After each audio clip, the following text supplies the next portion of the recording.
Jesse, we're here. That's right, Jesse Swift. I said I saw you in the chat.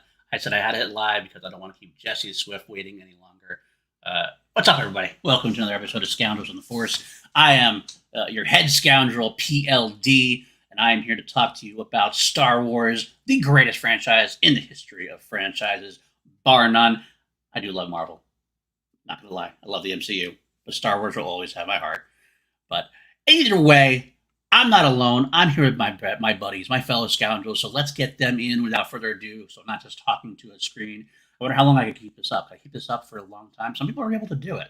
I always feel a little weird just talking to you, just talking one-on-one to you. Because I'm like, are you even listening? Is anybody out there? I don't even know.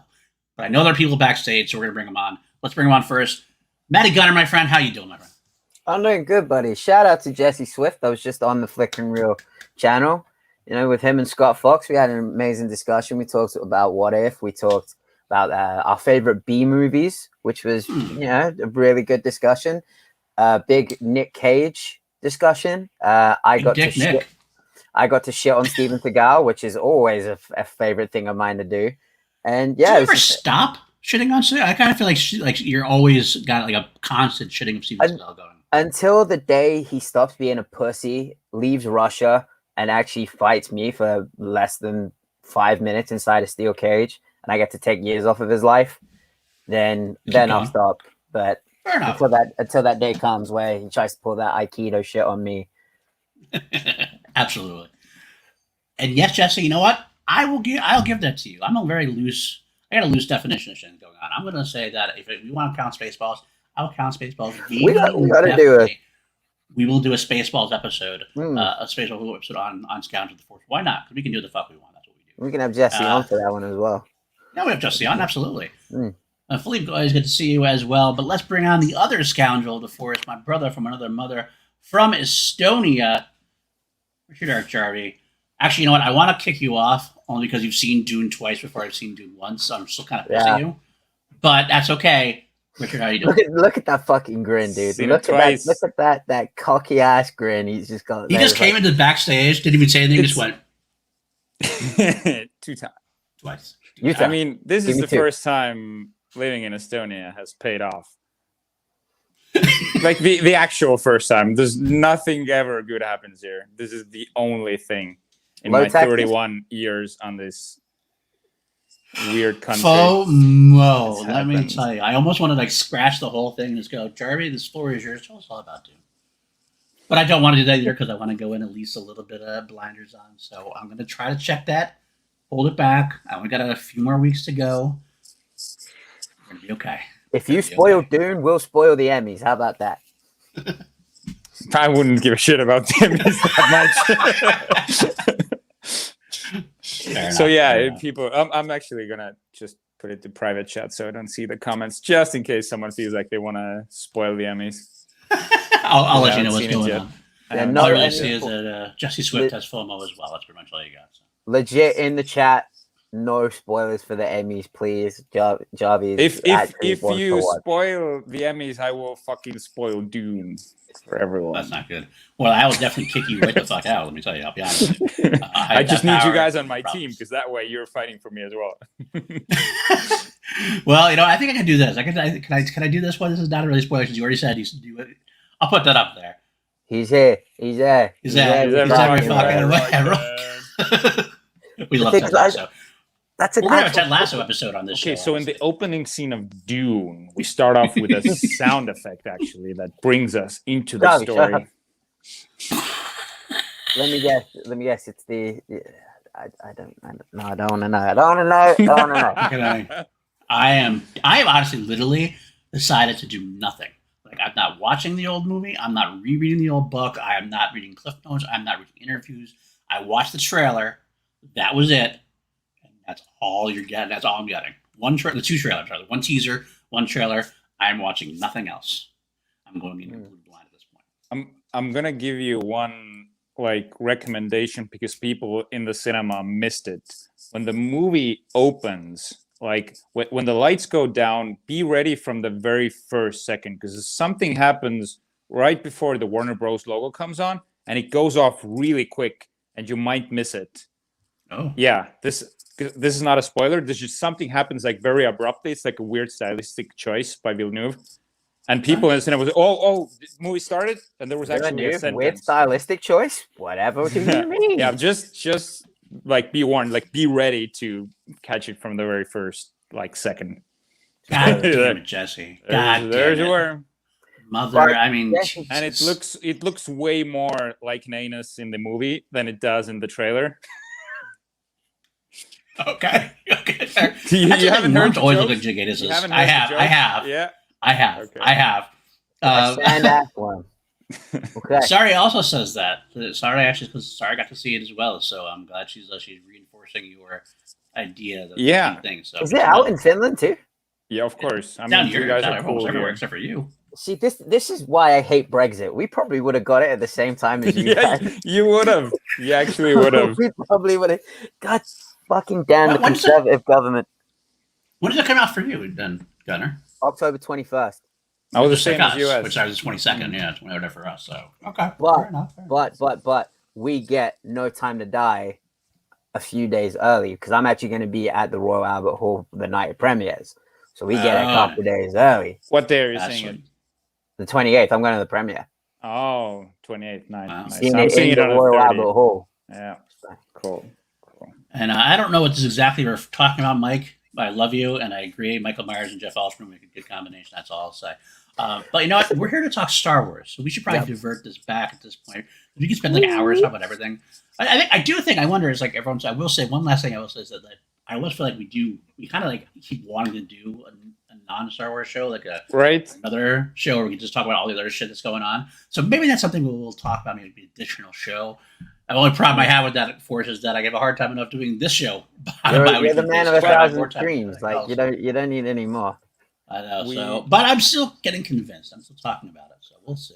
I think we should talk about Dune when it comes out, like in the US. Yeah, I mean, it was one of the main influences for Star Wars, that and Hidden Fortress. So you know what? You're convincing me. Maybe I can make it work into the Scoundrels thing. We'll go down to the Forest Dune, and we'll just go off from there. Oh, the Scoundrels. then can we do a Hidden Fortress one as well? I could do that. We could do that going up. Remnant of the Force. The roots of Star Wars kind of thing. That kind of thing. We could do that. Yeah. Look at that. We're talking all this backstage shit on air. I like it. Very transparent. So, We're giving people really cool ideas. of course, the true problem is we don't talk much before. We just kind of come on and pick on. We'll edit this out. Yeah, we'll edit this out. We'll edit this out in post. But all right, I'm taking command of the ship. We do two things on Scoundrels of the Force. I'm the captain now. We do two things. Usually we talk about news and then we break down something. This week we're talking about news like we always do, and then after that we'll break down Mark Ellis's favorite Star Wars movie of all time. One of my favorite Star Wars movies of all time, and when I was younger, this might have been number one for a bit. Number Return of the Jedi. Right now, I think it falls around number 4 for me after all this time. But I will say one thing now that I'll say that I'll probably repeat later on. It does have my favorite moment in Star Wars history. Yeah. But without further ado, let's get into the small battle news we do have this week. Or not quantity of news this week, but definitely quality of news. Quality of news. So we've only got 2 stories, and they kind of round about the same thing. Last night, sorry, Jarvie, going to spoil a little bit of the Emmys. Ewan McGregor. In, I believe it was actually an interview like before or after, because I don't know what the hell Ewan McGregor would have been up for. He said that Obi-Wan is finished shooting and that it won't disappoint. He was actually for Halston. It was a mini episode, okay. A limited series he was starring as. But that's neither here nor there. Let's go to that comment. Obi-Wan is finished shooting. Finished shooting. That is big news. That means it's close. I mean, it's got to go through, obviously, the effects. It's going to have to go through the post-processing. It's going to have to go through the scheduling, or we're going to see where everything goes. We already know Book of Boba Fett's coming out in December. That's the only thing we theoretically have a set knowledge on. Mandalorian Season 3 is coming. I've heard rumors of fall next year, potentially. But then there's also Andor. So I don't know where that's fitting in. Andor supposedly Season 1. I think that was definitely filming. I don't know if we ever got news that Andor was completed or or not. I can't remember. Andor's done. Andor's wrapped. So they're both done. So actually, we have Andor and Obi-Wan are finished. I thought it was Endor about the Ewoks. I like what you did there. And, look, Maddie's face for a second was like, "What the fuck?" So I'm not allowed to make jokes about Sun Kang playing Hondo Anaka.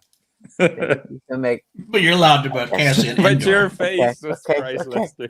No, I see the line has been drawn. Rule for one, rule for another. Okay, I get it. I'd still get it free for all, so I'm here for everything. So, but the idea is, I don't know which one's going first. We're gonna get Andor first. We get Obi-Wan first. I mean, I guess in a way, as long as we get them both next year, I just don't want to wait for either of them for like another year. I don't want to wait. I hope it's not like Book of Boba Fett. Wait till like the fall for Mandalorian, and then next year get Andor and Obi-Wan. I'm hoping. If you had to wait for one, push Andor off. Okay. I'm excited about Obi-Wan. Okay. I don't know. Yeah, Okay. Let me take one step back and say, I want them, especially if Favreau and Filoni are so heavily involved in the shaping of the TV universe, which definitely seems at least that much is clear. Whatever fits the story that they want to tell, obviously I have trust in them.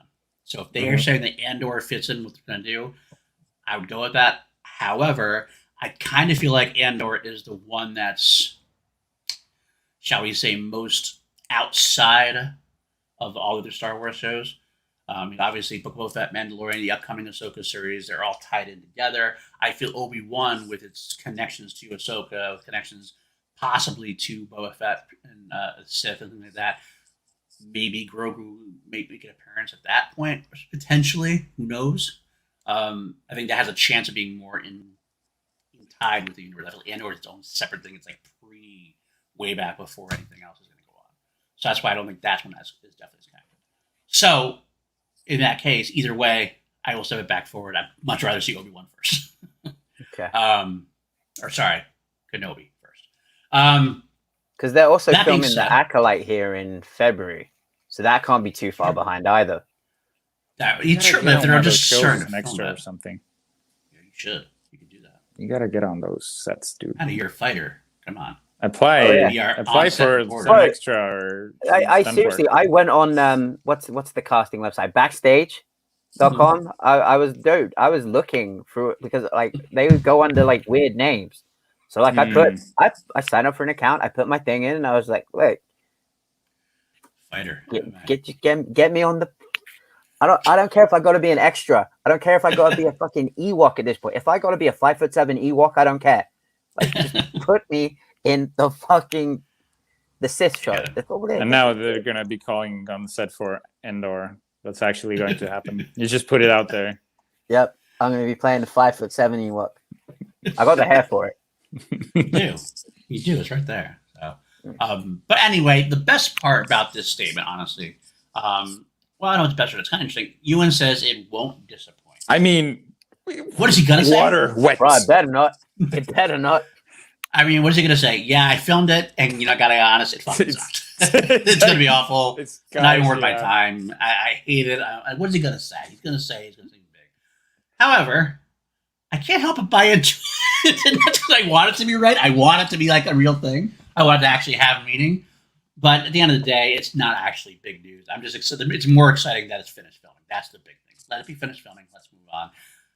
Get it here. Anything else to say on this, guys? It better be good.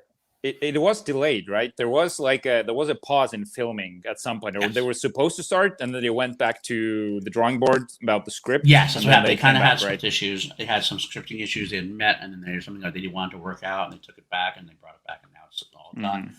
Ewan seems happy about it. I'm more excited about Hayden.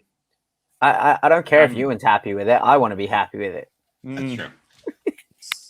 Well, the Hayden thing is obviously the biggest part about the show as far as like how are they going to do it. I mean, we are all excited about Ewan McGregor, but it's kind of like one of those things. Well, duh.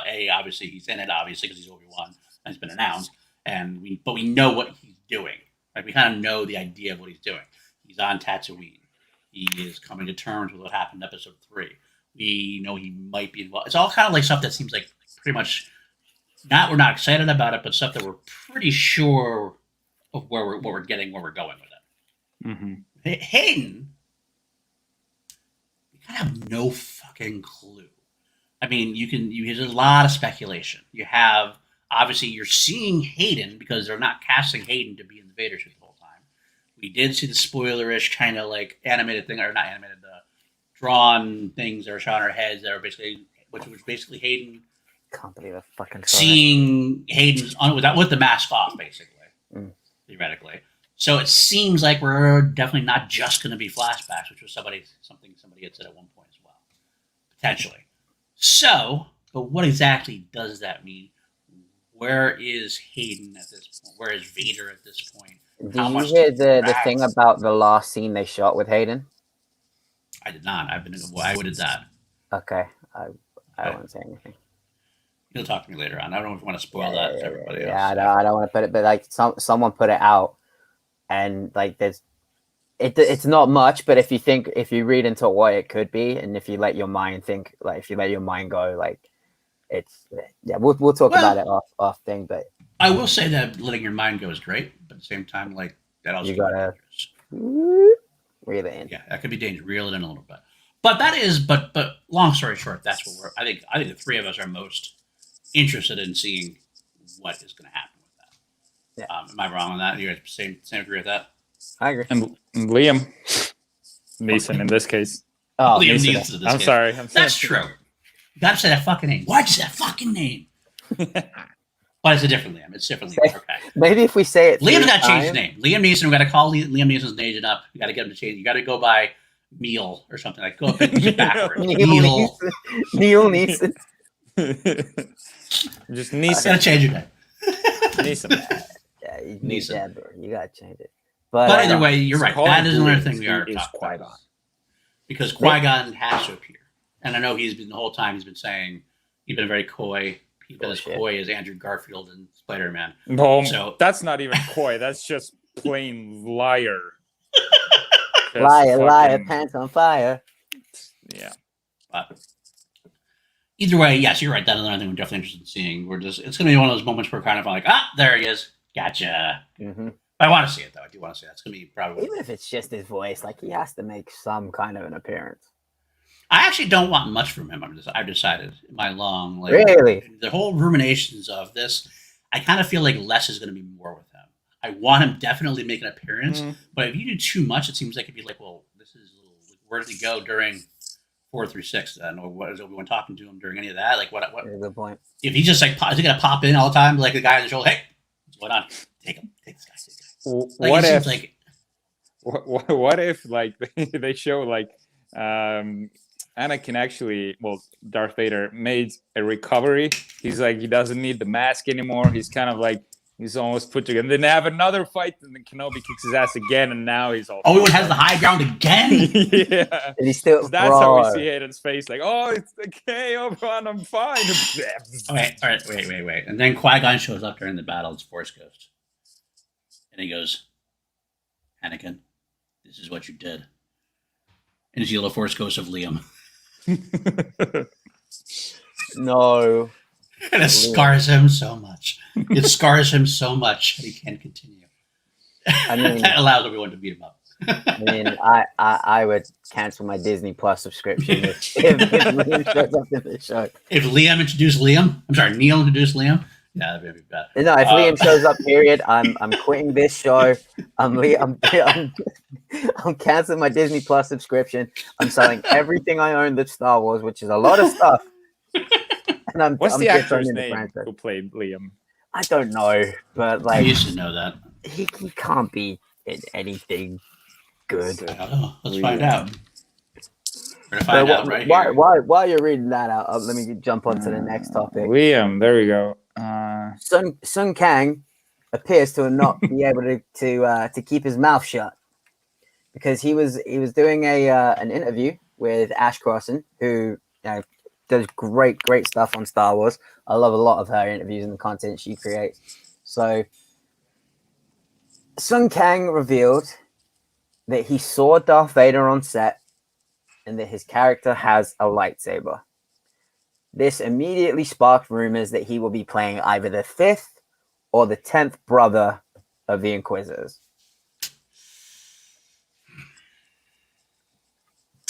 Now, I like that Sun Kang can't shut it down. I like that idea. That's always kind of cool. He doesn't he didn't spoil a whole lot. Just gives you that little drop of little nugget that makes you go, oh, let you speculate healthily. We should always speculate healthily. I've always kind of said on this channel and other places, like there's times where you can speculate unhealthily and it gets you too far down a path and then you can never kind of recover. Then you're just disappointed. But if you do it healthily, it's a fun thing. It doesn't need to happen, but you guys are going, oh, well, what does this mean? What could this mean? As long as you don't convince yourself that it's going to happen, it's good. So here we go. The initial thought, obviously, is that he's an Inquisitor of some kind. Because they've been rumored to be there. It makes sense in all sorts of ways. I want to go outside that, though. I kind of feel something different. And I could be wrong. Again, I won't be disappointed if it doesn't happen. I almost see Sun Kang playing a character that's kind of like a scavenger. Like a pirate type character. Something like that, where somewhere in his journeys he came across a lightsaber. Not a force user. Lightsaber? No. Like, not a force user, just found a lightsaber. I kind of uses it because I feel like we don't get that enough. And like I like that. Like Star Wars in general just feels like it needs somebody like that. Because if the Star Wars universe was what it is, non-force users will grab lightsabers and use them.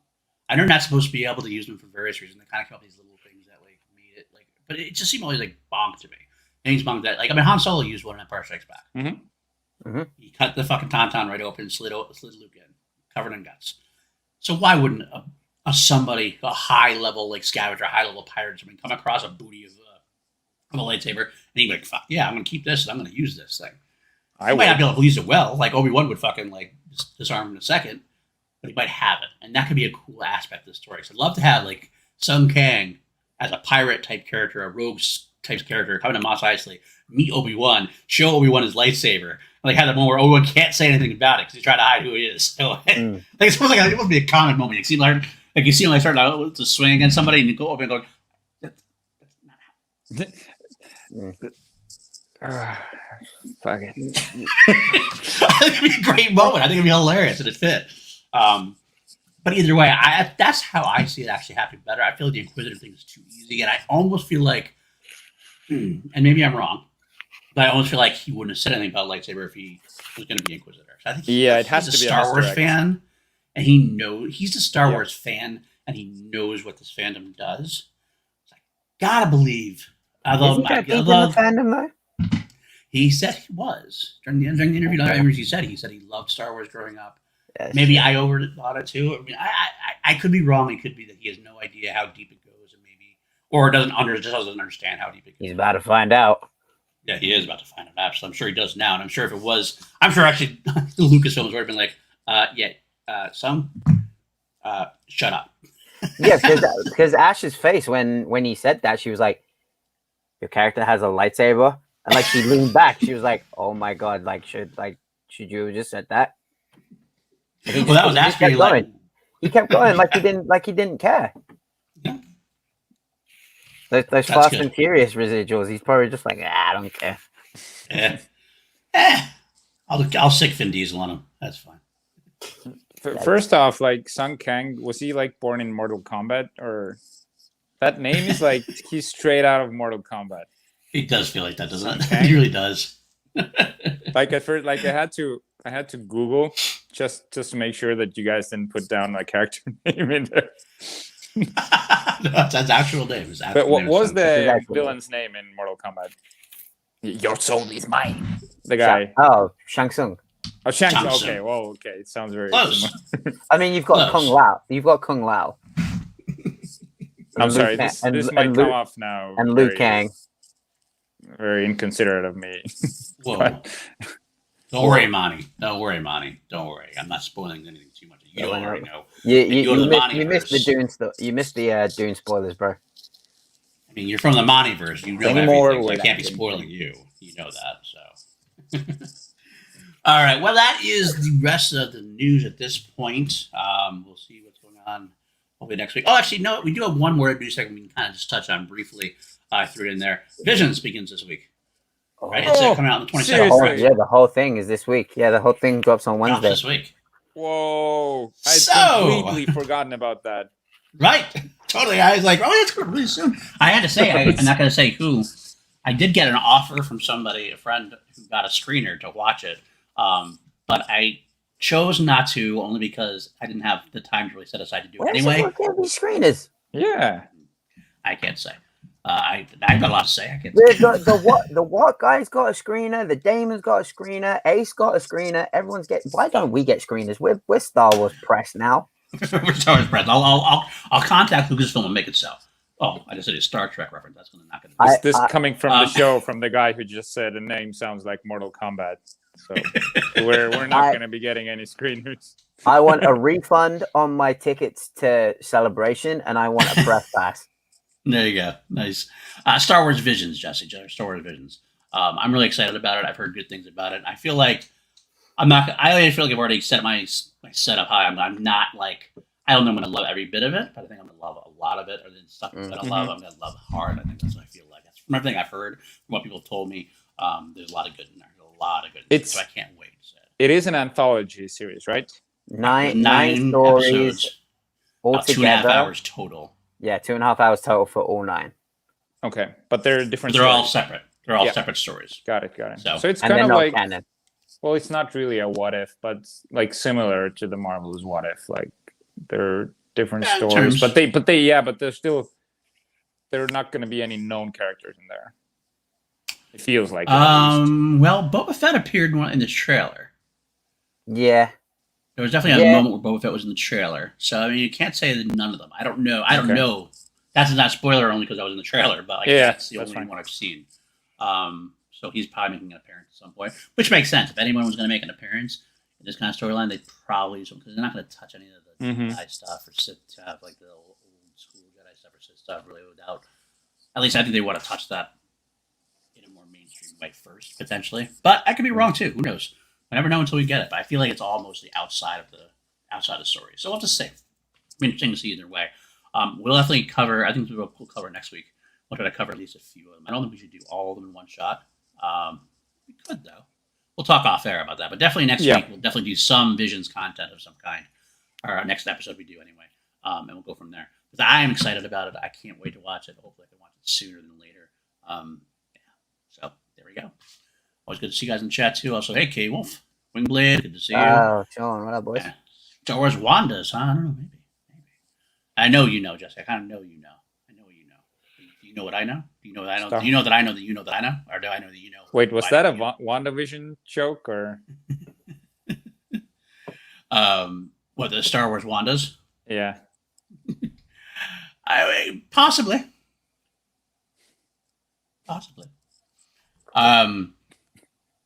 But anyway, either way, that's the end of our news segment at this point. Anything else we got going on? So let's move into our next part of the Scoundrels Report show. We have Return of the Jedi. Now, we're going to go into our thing. We usually break this down to a couple bits. We have the best performances, fist pump moments, our least favorite parts, and our favorite bits of lore / What was that favorite? Okay, you keep favorite bits of lore. Oh, you're breaking up. I'm sorry. What we want to see more. Jarvie actually specifically told us, he's like, yeah, I didn't do my job. I didn't do my homework. I couldn't think of anything. I'm having a hard time. So come to me last and we'll see what he can do. I love how you. Let's do what would Ed Harris play, and I'll do what would Ed Harris play instead of favorite bit of lore. If you've got one right now, we can do that right now. You are playing up to you're playing up to me. You're trying to get back on my good side. It's absolutely working. Emperor Palpatine. There you go. I always thought that'd be a good choice. I always thought he'd be a good choice. Can you imagine Ed Harris going like the super sarcastic voice that Sidious is doing? The shield generator will be quite operational. I think he could. I think he could handle anything. He's Ed Harris. He can do anything. Absolutely.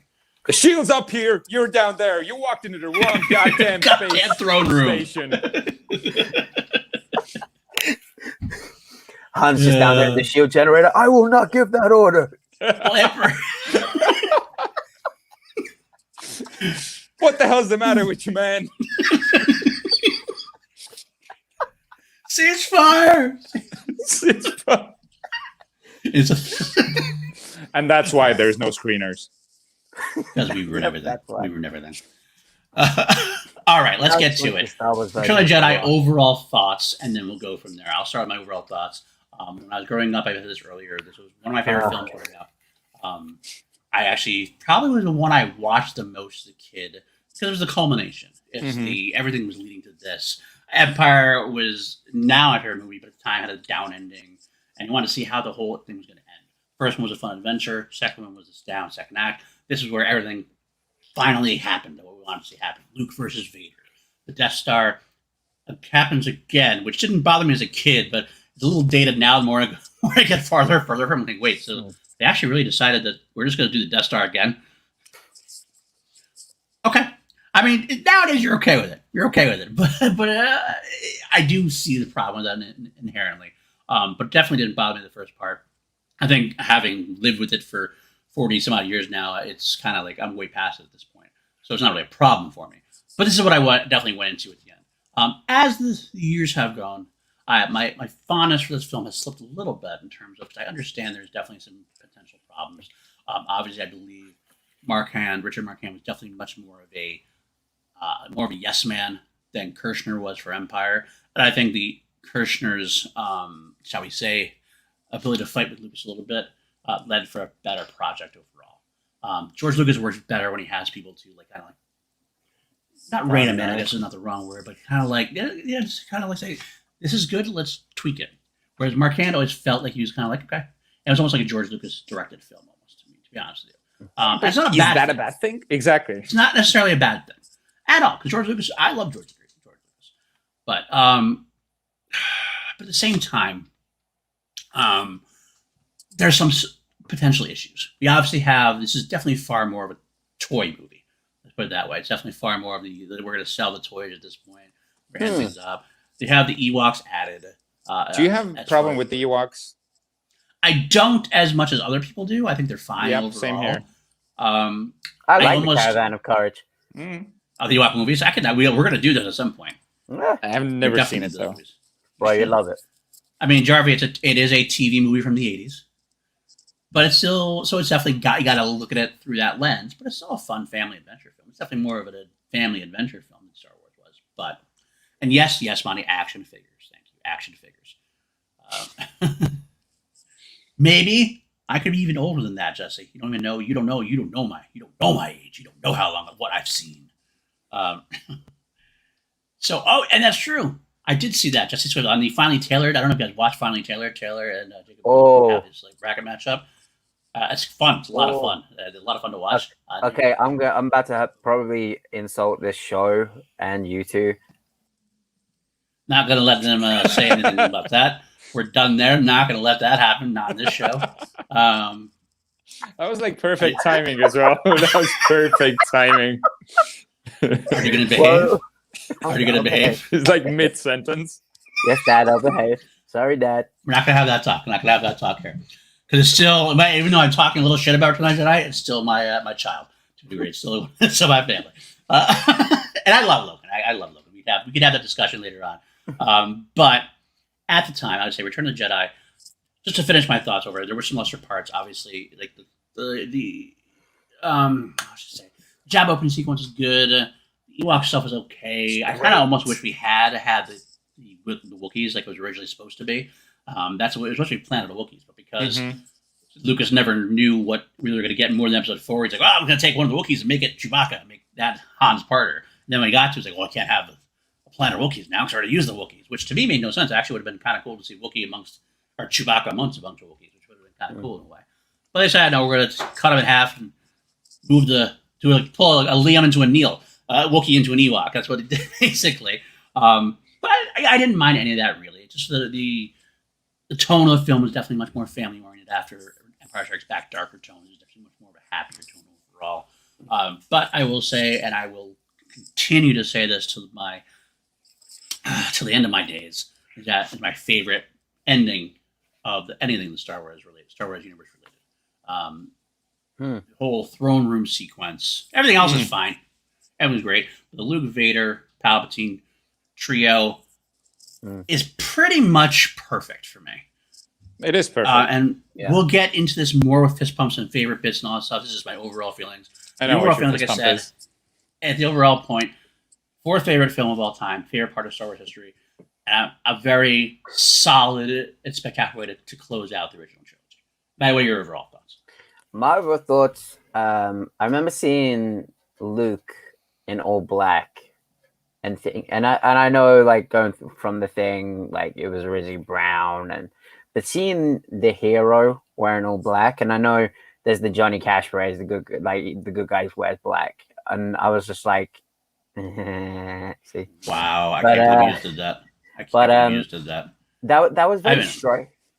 That was very striking to me, seeing the hero, this kind of baby-faced good guy, and he's wearing all black. He's got the hood up. He does the Force choke.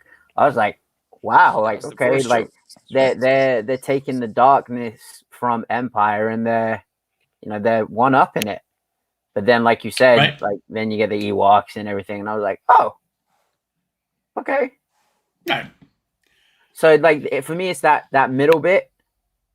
It's like, start great, middle bit okay, end great.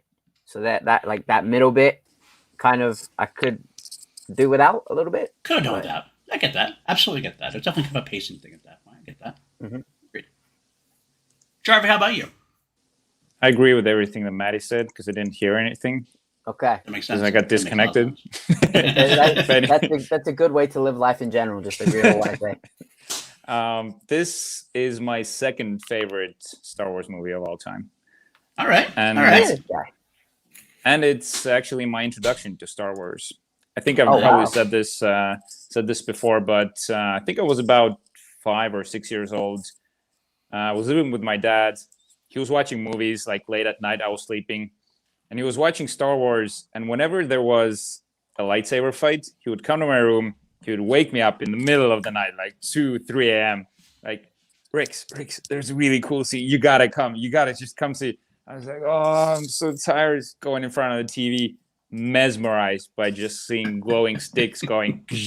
So you literally got the fist pump moment. Call someone, like, as soon as, like, you see this one moment in exactly. the thing. I don't like, fucking care that you're sleeping. Get in there. Just watch this awesome moment, dude. That is a great call. Best definition of a fist pump moment, like actually being forced to watch it.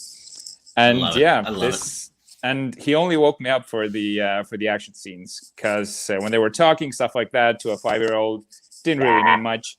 But seeing the lightsabers clashing, that was my introduction, and I'm like, okay, this is special. This is what I want to continue. So yeah, but overall, I'm not. The Ewoks don't do anything negative to me. I actually never had a problem with them. I heard that people had problems with Ewoks when I started listening to podcasts, which was really late. So, but yeah, I do love the beginning at Jabba's palace. That is, I would say it's. I can't say the throne room is definitely my favorite scene, but exactly what you said. When Luke shows up and he has this calmness about him, the way he talks, he's in complete control of the room, even though he falls down into the pit and has to fight the Rancor. But up to that point, he's still in control, even though he's bound and he's pushed onto the ledge to jump into the Sarlacc pit. He's still in control. That was like a completely different Luke that we saw from the very first shot, and I love that about him. Well, I love actually about the Jabba thing. It just feels like it's a whole swashbuckling adventure movie all of a sudden. I mean, Star Wars has those moments, definitely, but it's definitely sometimes space opera, sometimes adventure. But at the heart of Star Wars, it has those swashbuckling moments, and that's what this whole thing felt like. It felt like a big pirate movie in a way. And Luke made it best with the turning around, Indiana Jones. Yeah, that was Indiana Jones. Yeah, there you go. That's it too. Exactly. Doesn't Indy say in one of the movies? Doesn't Indy say, "I've got a bad feeling about this"? He does. He does in the last one, Kingdom of Crystal Skull. I think that was a toss back. I had to feel like they put that in Kingdom of Crystal Skull because they didn't think Han Solo was ever going to come back. So it was like, this is your last Indy movie. So we thought at the time. And then we're gonna give you a nod to Han Solo as well. I think that's what that was intended to be. Probably a fair part of the Kingdom of the Crystal Skull, to be honest with you. But overall, no, I agree with you guys saying about that. That's true. That's good stuff, though. So let's move into best performance, best fist pump, least favorite bit of lore, et cetera, et cetera, et cetera. I'm going to start with fist pump because that's what I want to do. And I'll start with fist pump and get it out of the way because this is the best one. This is the best part of the whole saga. The whole thing comes down to this. Go on. Then. It is when Darth Vader and Luke Skywalker are battling. Darth Vader basically lets Luke win, to be honest with you, because Luke. This is definitively, and we're going to get against argument right now before going to fist bump. Oh, dude, this is a Star Wars show. Do it now. Darth Vader lets Luke win easily. This is the whole thing because Luke has no way in touching Vader. Vader would kick his ass, but he knows that he knows to get Luke to the dark side, he's got to get him to get aggressive, get angry, everything else. Vader let Luke win, let him do everything he needed to do in order to get him to the dark side, to get him to come to his power. If Vader wants to unleash, Vader destroys Luke. Vader held back. You think, even though Vader's an old man? 1,000%. 1,000%. Vader is still the chosen one. He's still powerful at this point. He might be physically unable to, but Luke is still a guy, a farm boy who had a couple months training, maybe like one day from Yoda, and then he had nothing and learned the rest of himself. You think that couple months of training and a little bit of good luck is going to defeat probably the greatest Force user, the two greatest Force users of our time at that point? I think Vader, it was a plan by Vader. He goads him the entire time. He's barely fighting him. He's like, come on. Yeah, I'm going to fight you. I mean, Luke gets a couple lucky shots in, partially because he's holding back. Partially because he's holding back. He's like, he's holding back. I see where coming. Yeah, I was like, yeah, you're unwise to lose your defensive, bitch. And then Luke goes, all right, yeah, you're going to talk. You talk your shit. I'm like, all right. Whew, throw the saber at him, comes down. He's taunting him. He comes on, like, never. He comes out, starts attacking. Like, all right, it's good. This is what we want. This is what we want. And then he lets Luke. At the end of the day, if Vader ever truly wanted to beat him, he would have beat him a lot earlier on in the fight. I see your point. There you go. We're trained on a farm. I like that. But I don't know. Maybe it's just because I've had kids younger than me beat the shit out of me before. Like I recognize when a youngster can come in and like really fuck you up. But no, I see your point. I see your point. And here's why. When it comes to the day, and I'll say this all day, Star Wars, as much as Lucas changed his ideas and changed his mind about things, everything else, Luke was the protagonist of the films 1 through 6. At the end of the day, is the rise, the fall, and the redemption of Anakin Skywalker. The story is about him. Luke is a very big part of that. Luke is a tool to Vader's redemption. And that all comes into play at this part where Vader's done. Palpatine starts taking over. Luke has that grand moment. He shows Vader the man he's supposed to be by throwing away the saber. I'm a Jedi, like my father was before him. Palpatine starts kicking his ass again. Oh, helpless. Oh, just like helpless. Helpless, just like Luke would have been against Vader. Helpless. Luke reaches out to Vader, and John Williams knows best. What theme does he play right then? He plays he plays the Jedi theme. Because this whole movie is called The Jedi, not because of its returning Luke and Return of the Jedi Order. It's Return of the Jedi, the chosen one. Anakin's return to the light side. And that's the whole fucking moment. Even if Lucas wasn't sure about it, John Williams fucking knew about it. He plays that theme right at the right moment, the back and forth, where I've seen more acting in a blank face than I've seen in like 1,000 other movies. Back and forth, goes after Palpatine. I still get chills every time I see that scene. Every single time. And that is why it is my biggest fist pump moment. Music, the moment, the culmination of everything. Beautiful. Yeah. That's what fist pump. I've the whole saga. I've never heard the show before. There's another blank face. There's another, like, when Han is telling 3PO to, like, get our weapons back. Well, I'm just going, hurry up, will you? This 3PO does this.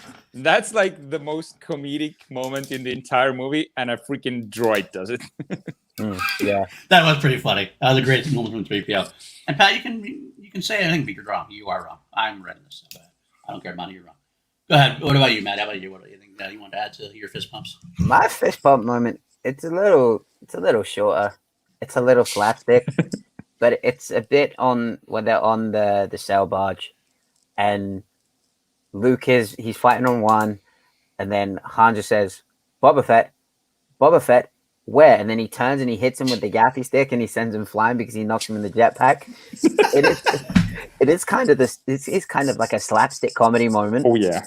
But if you think about it, like another couple of moments, Luke could have been, because Boba had his blaster on him.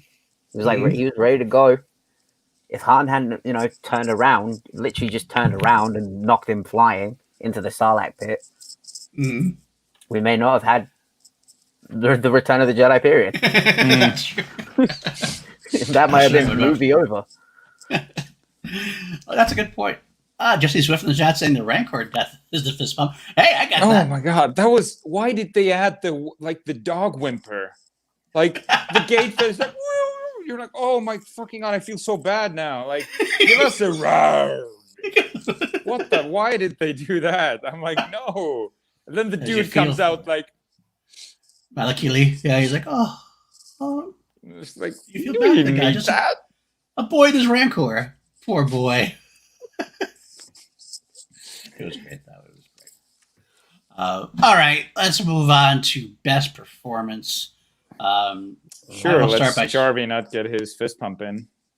I thought your fist pump was the 3PO comedic moment. No. That's what I just said. In comparison of the Darth Vader. Gotcha. Oh, okay. I apologize. Jarvie, let's get your fist pump in then. Absolutely. My fist pump moment is actually in the same scene that Maddie talked about, and this is exactly the Indiana Jones moment. It's when Luke is up on the ledge. He does the salute. He jumps down. He flips up. The music comes on. He's got the saber, and whole shit goes down.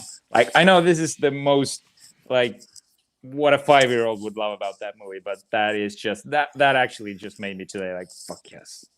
Another bit where he grabs his sister by the ass and swings off. Yeah. It's funny you say that, though, Jarvie. I'm sorry. Go ahead. What is it about it? What did you say about it? No, grabs whose ass? Another bit where Luke grabs hold of his sister's ass and then swings off with his tail bar because he's about to blow up. Yeah. That's true. I will say it's funny you say 5-year-old. It's a 5-year-old fist bump. That was my 5-year-old fist bump. When I was growing up, that probably was even before the Vader moment for me. That was the moment I tried to emulate all the time. I would try to find a diving board at a swimming pool. Couldn't do it because I'm a fucking weaky fat ass. I couldn't really do anything about that. I couldn't do anything about the training. But I imagined I could. I pretended I could. It was bad. I fell into the pool. But I pretended it was so good. But that moment was one of my favorite moments. I want to see that. Like, oh fuck! Do we have like home video footage of that? If it was, it's burnt. I'm sure I can't. I'm sure it's not available anywhere. Just don't go to my house, my parents' house. They might have it, but I don't. I think there's two videos now that I need to see. There's the count to 10, and this jumping on the ledge by PLE. I did love it. I was like, I tried to do it once. I'm like, how the fuck did you do it? That's fucking hard. He makes it look easy, but it's fucking hard. For sure. All right, then let's go into best performance. I will say that performance-wise, actually, honestly, that's the weakest part of the whole trilogy, of the whole movie for me, is that there's no real great standout performances. In fact, there's one. Harrison Ford's weakest. There's one. Harrison Ford's in this one is not a great Han Solo. Nope. Han Solo is not the Han Solo we know at this point. Definitely much more of a Keystone Cop slapstick kind of guy, where he's bumbling. Yeah, I mean, he's always kind of bumbled a little bit and had good luck about it, but this was like the bumbling was like turned up to the next level at that point. The whole like stepping on the stick and it just was more like it's hard to describe it. This wasn't really the Han Solo I knew and loved. Because that was because of Empire. Because in Empire he was the best Han Solo, and this was such a big turn that now he feels like that was the weakest. The Empire almost did a disservice in that way. It wasn't exactly because Star Wars was a great Han Solo. That was perfectly introduction to the character. Loved it. Empire that was my Han Solo best moment. Return of the Jedi definitely disservice in a way because he didn't really have much of a role in the film. His role was to be saved, and I guess we'll just throw him on Endor and. Because that was more Leia and Luke at that point anyway, honestly. At that point, Han was just kind of there. He was a leader, and he had some action bits and everything else. But he just didn't have that much of a role. It kind of makes sense why Harrison wanted Han to die, to be honest with you. Because there wasn't anything set up for him. Him coming back in Force Awakens, he actually has stuff to do in a way, so it made sense for him to come back to what he did. We'll get to that when we get to the sequels at that point. But for this, I wasn't absolutely thrilled. I still love the character, still love him in it overall, but it wasn't good. I couldn't ever say. Whereas Harrison Ford, my performance of the Empire, this is far from my performance from Return of the Jedi. The one that does stand out to me, I'm thinking you probably all agree with me, is Ian McDermott. Absolutely, as Palpatine. 1000%. Like, he did so good in this movie that you almost kind of forget that he was only in this movie and only basically crazy. more of the third act. Yep. Like, his presence is so huge, even before the prequels, even before the sequels. Like, his presence was like, this guy is the fucking man. He is so good. And so giving him, like, I honestly think, going back to the prequels, giving him the role again, letting him do his thing was probably the best decision that Lucas ever made. Because Ian McDermott just knows what this is. He knows when to amp it up. He knows when to dial it back. He just fits the role like a glove. And he's so powerful, so fun, so... I don't even have enough words to describe him. He's creepy, Evil. sinister. You're evil. You fear him. You root against him. You want him to win. You want him to lose. You want this guy can't win. Fuck, man. Fuck, Vader, what are you doing? Get the fucking guy out of here. But he's so good. And like this, the way he chooses scenery, chooses every bit of dialogue. He treats every bit of dialogue like it's his last.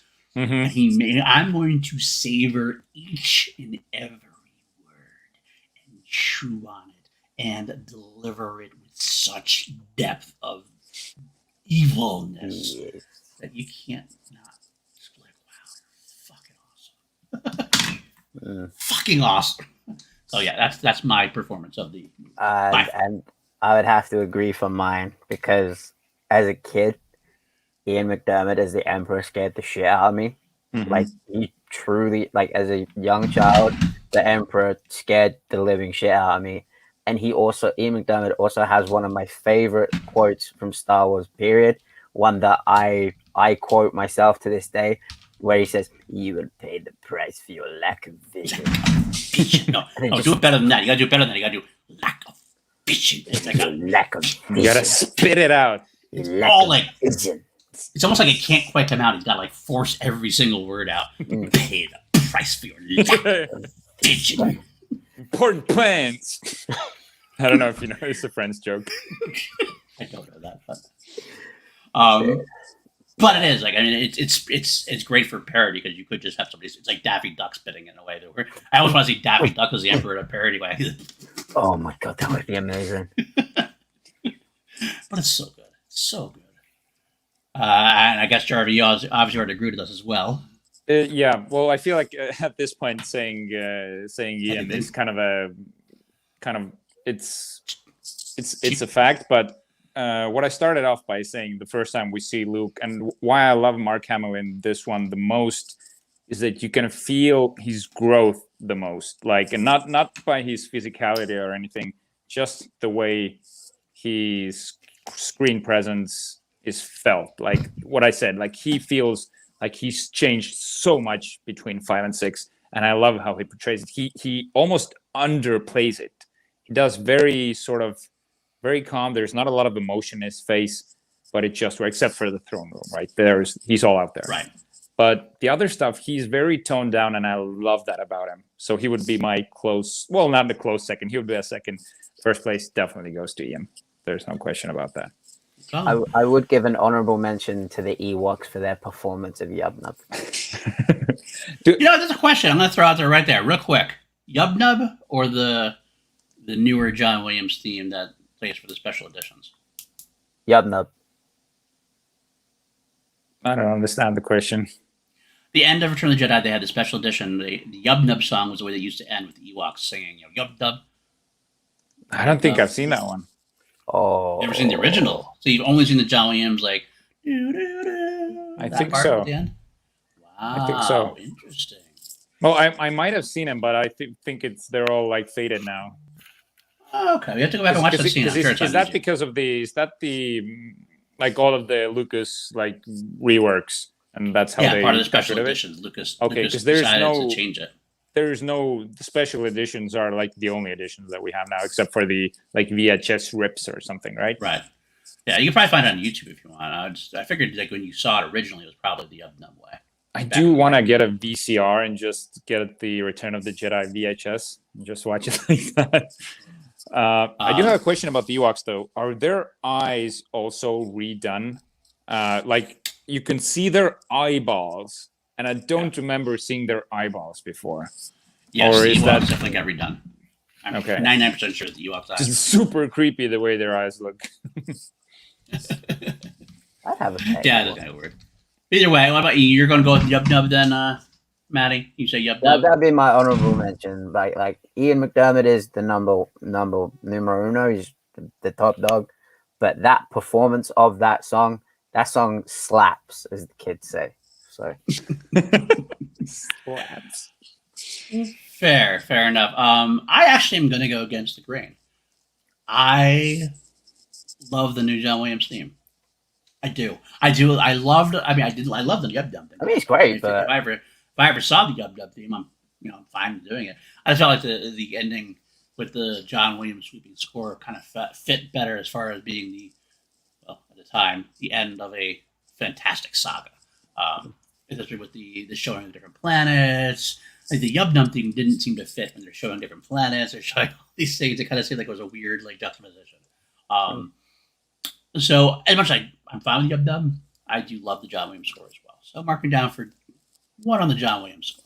So I'm going to see Williams. Return of the Jedi in concert with the movie playing, the orchestra and everything. I'll let you know what one they play. I'll let you know what one they decide to go with at the end.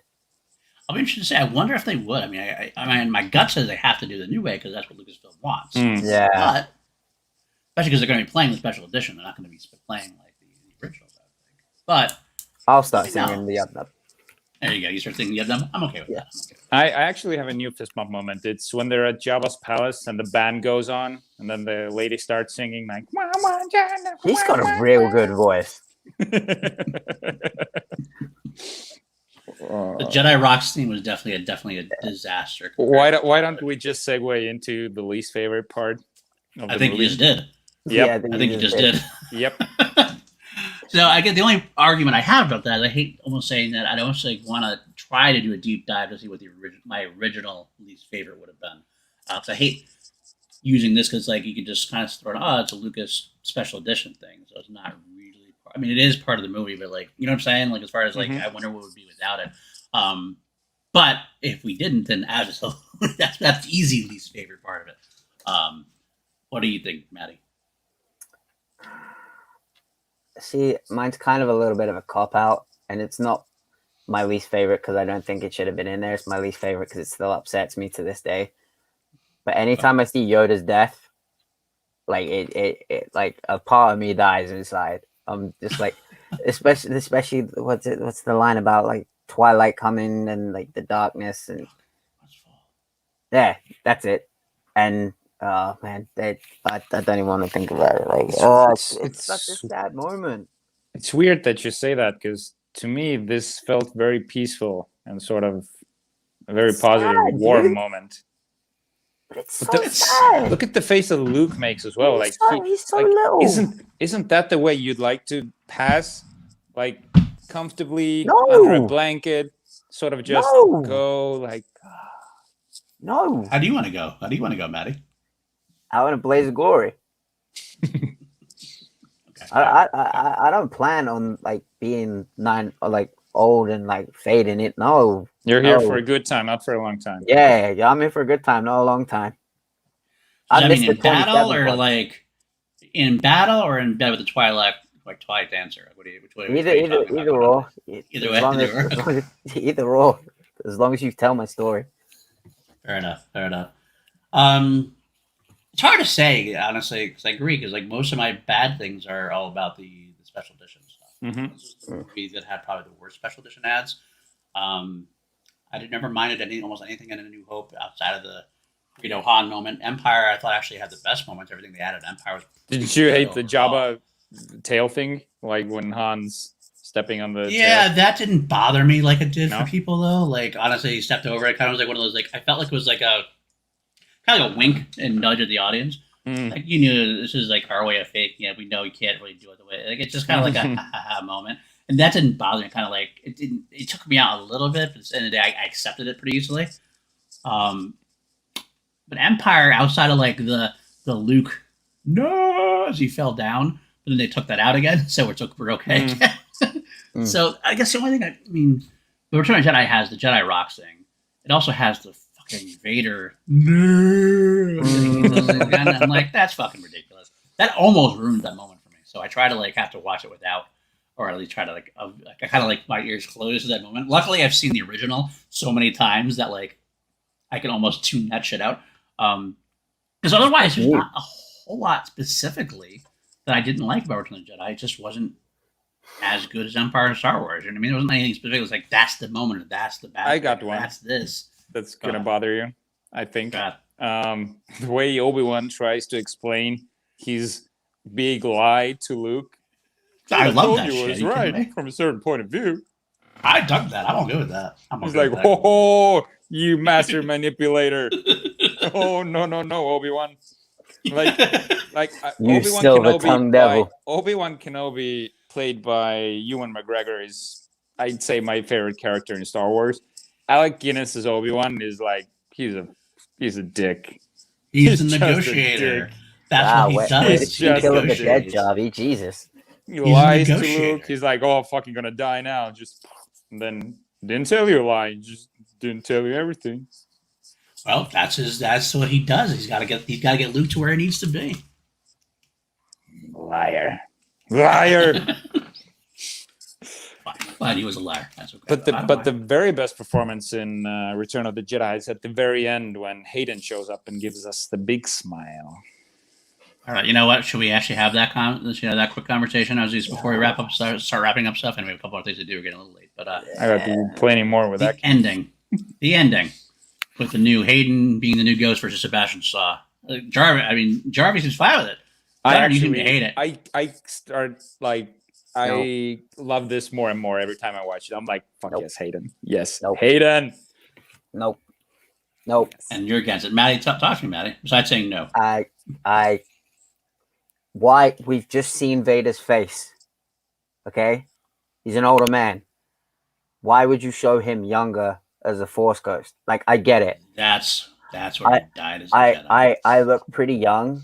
Like, I want to keep my youthful appearance for as long as I can. Like, a lot of people would look at me, you wouldn't think I'm 30 years old. I'm not going to force project myself as younger. Because he's a vain man. No, here's the thing. Not only is he a vain man, he's confirming exactly what Obi-Wan said. Obi-Wan was right. He died when Vader consumed him. So Anakin died at that moment. So when he dies... Are you defending it right now? Anakin's Force Ghost. Yeah, he is. Is Hayden, because he's a young... That's where he was. It's happening. It's happening. Are you seriously defending the Hayden? The Hayden, dude. I kind of am. The Hayden. I kind of am. I've kind of like grown to like it in a way. Like it makes sense in my mind. Fuck yes. I can't believe what I'm hearing. He's breaking your heart? You're breaking my heart. I feel dirty saying it, honestly, because I do feel like I shouldn't like it. I feel like I'm not supposed to like it as like an old school Star Wars fan. But it makes sense to me what they're trying to do. They don't want to remember old Vader. They don't want to remember burned up Vader, old scarred up Anakin, like is all scars everywhere. He wants to remember what he was, the greatest Jedi that ever lived before the fall.